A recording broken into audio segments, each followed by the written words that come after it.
ನಮ್ಮ ಚಿಂತಾಮಣಿ ನ್ಯೂಸ್ ಕನ್ನಡಕ್ಕೆ ಸ್ವಾಗತ.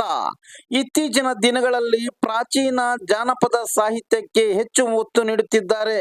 ಜಾನಪದ ಗೀತೆಗಳು ತನ್ನ ಹಿಂದಿನ ವೈಭವವನ್ನು ಸ್ವಲ್ಪ ಮಟ್ಟಿಗೆ ಕಳೆದುಕೊಂಡಿದೆ ಎಂದು ತಿಳಿಸಿದರು.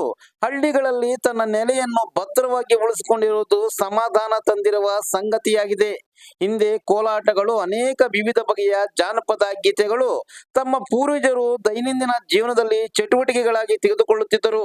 ಚಿಂತಾಮಣಿ ತಾಲೂಕಿನ ಪಟ್ಲಳ್ಳಿ ಪಂಚಾಯಿತಿ ವ್ಯಾಪ್ತಿಯಲ್ಲಿ ಬರುವ ಹಳ್ಳಿಗಳು ನೆನೆಯ ಆಂಧ್ರ ಪ್ರದೇಶಕ್ಕೆ ಕೂಗಳತೆ ದೂರದಲ್ಲಿದ್ದು, ಆಂಧ್ರ ಪ್ರದೇಶದ ತೆಲುಗು ಭಾಷೆ ಹೆಚ್ಚು ಪ್ರಭಾವ ಬೀರಿ ತೆಲುಗು ಭಾಷೆಗೆ ಹೆಚ್ಚು ಪ್ರಾಮುಖ್ಯತೆ ನೀಡುತ್ತಾರೆ.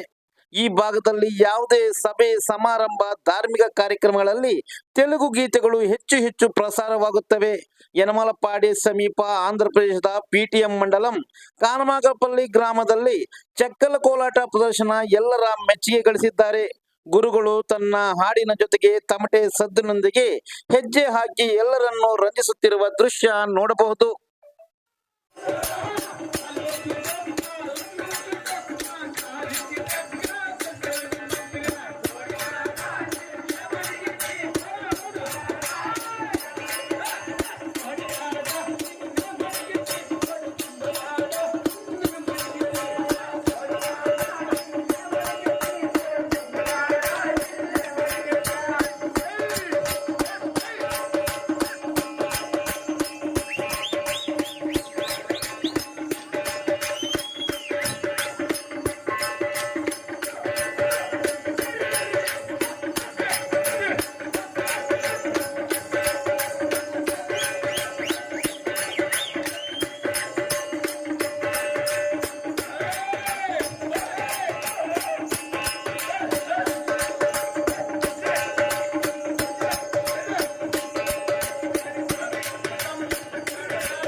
ಬರಾಕಲ್ಲ